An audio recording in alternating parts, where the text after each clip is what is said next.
नमस्कार, आप देख रहे हैं आर्या न्यूज और मैं हूं आपके साथ पवन पांडे। स्वागत है आपका मारू राजस्थान में।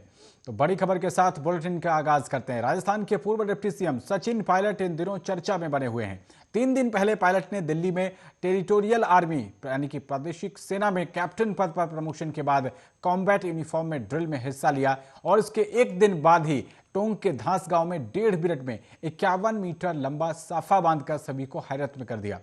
अब बात पायलट के अलवर जिले के बानसूर दौरे की है, जहां एक जगह पर समर्थकों की ज्यादा संख्या देखकर पायलट अपनी एसयूवी से निकले और उछलकर बोनट पर चढ़ गए। खड़े होकर समर्थकों का अभिवादन किया। पायलट को उछलकर एसयूवी पर चढ़ने के बाद समर्थकों ने उन्हें घेर लिया और उनके समर्थन में नारेबाजी करते रहे। सचिन पायलट टोंक में अपने विधानसभा क्षेत्र के ग्रामीण क्षेत्रों का दौरा कर कई जगह कार्यक्रमों में शामिल हुए। टोंक दौरे के अगले ही दिन अलवर के बानसूर के मुगलपुर गांव में शहीद की मूर्ति अनावरण समारोह में बड़ी संख्या में लोग पहुंचे थे। बानसूर तक पायलट का समर्थकों और कांग्रेस कार्यकर्ताओं ने कई जगह स्वागत किया। पायलट का फोकस अब फील्ड के दौरों पर है और आने वाले दिनों में भी पायलट के कई क्षेत्रों में दौरे बन रहे हैं। जिलों के दौरे कर पायलट समर्थकों को मजबूती से जोड़े रखना चाहते हैं। 7 साल तक कांग्रेस प्रदेश अध्यक्ष रहने के दौरान पायलट का हर जिले में नेटवर्क और समर्थकों की अच्छी खासी संख्या है। पायलट उन समर्थकों को ही जोड़े रखने के लिए फील्ड के दौरे कर रहे हैं। सचिन का बानसूर दौरा सियासी वजह से भी चर्चा में है। मंत्रिमंडल फेरबदल में नई उद्योग मंत्री बनी शकुंतला रावत यहां से विधायक हैं। शकुंतला रावत कार्यक्रम में नहीं आई। रावत इन्वेस्टर्स समिट में भाग लेने चेन्नई दौरे पर गई हुई हैं, इसलिए वो कार्यक्रम में नहीं पहुंच सकी। रावत गुर्जर समाज से हैं और शकुंतला रावत ने सियासी संकट के वक्त मुख्यमंत्री अशोक गहलोत का साथ दिया था। अब उनके क्षेत्र में हुए प्रोग्राम के बाद सियासी चर्चा शुरू हो गई है। सचिन पायलट को कांग्रेस में भीड़ खींचने की योग्यता वाले चुनिंदा नेताओं में माना जाता है। क्राउड कैचर वाली छवि को पायलट बरकरार रखने के प्रयास में है। फील्ड दौरों के पीछे भी उनकी यही रणनीति समझ आती है।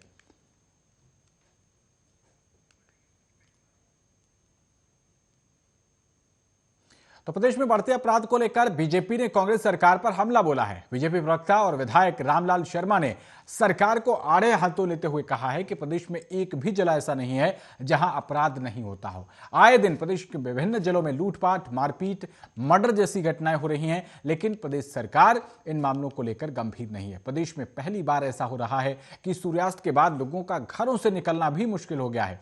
प्रदेश की कानून व्यवस्था पूरी तरह से बिगड़ चुकी है। रामलाल शर्मा ने कहा कि नागौर में 2 व्यक्तियों का मर्डर करके लूटपाट की घटना को अंजाम दिया गया। बाड़मेर में असामाजिक तत्वों से परेशान होकर सुसाइड, उदयपुर में रक्षक के ही भक्षक बनने की घटना सामने आई है। ऐसे में लोगों को न्याय मिलने की कितनी उम्मीद की जा सकती है। रामलाल शर्मा ने कहा कि समय रहते सरकार ने संवेदनशीलता दिखाकर सख्त कार्रवाई नहीं की तो आने वाले समय में स्थिति और बिगड़ जाएगी।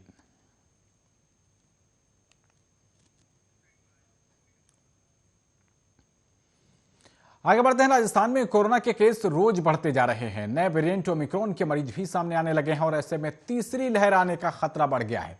सरकार भी मरीजों की संख्या को लेकर चिंता में है और कहीं फिर से दूसरी लहर की तरह बड़े संकट का सामना न करना पड़े। पॉजिटिव केसों के आंकड़े को देखते हुए मेडिकल हेल्थ डिपार्टमेंट ने सभी जिलों के कलेक्टर्स को अलर्ट जारी किया है।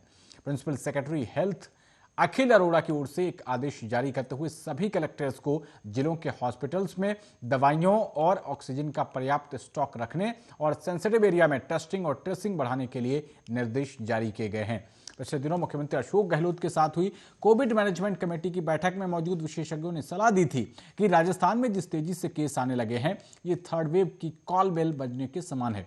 ऐसे में अगर अभी से सतर्क नहीं हुए तो आने वाले समय में केसों में तेजी से इजाफा देखने को मिल सकता है। इसे चेतावनी की तरह देखते हुए मेडिकल हेल्थ डिपार्टमेंट ने यह आदेश जारी कर कलेक्टर्स को अलर्ट जारी किया है। तो वैक्सीनेशन को बढ़ावा देने और कोविड नियमों की अनुपालना के लिए, इसके लिए लोगों में जागरूकता पैदा करने के लिए स्वयंसेवी संगठनों, धर्मगुरुओं, व्यापारिक संगठनों की मदद ली जाए। उनके संग बैठक कर उनकी इस अभियान में भागीदारी सुनिश्चित करवाई जाए।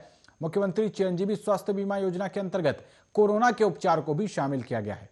इसलिए सभी प्राइवेट हॉस्पिटल को सूचित किया जाए कि उनसे कोविड के इलाज के लिए आवश्यक दवाइयों और बेड की व्यवस्था रखने के निर्देश दिए गए हैं।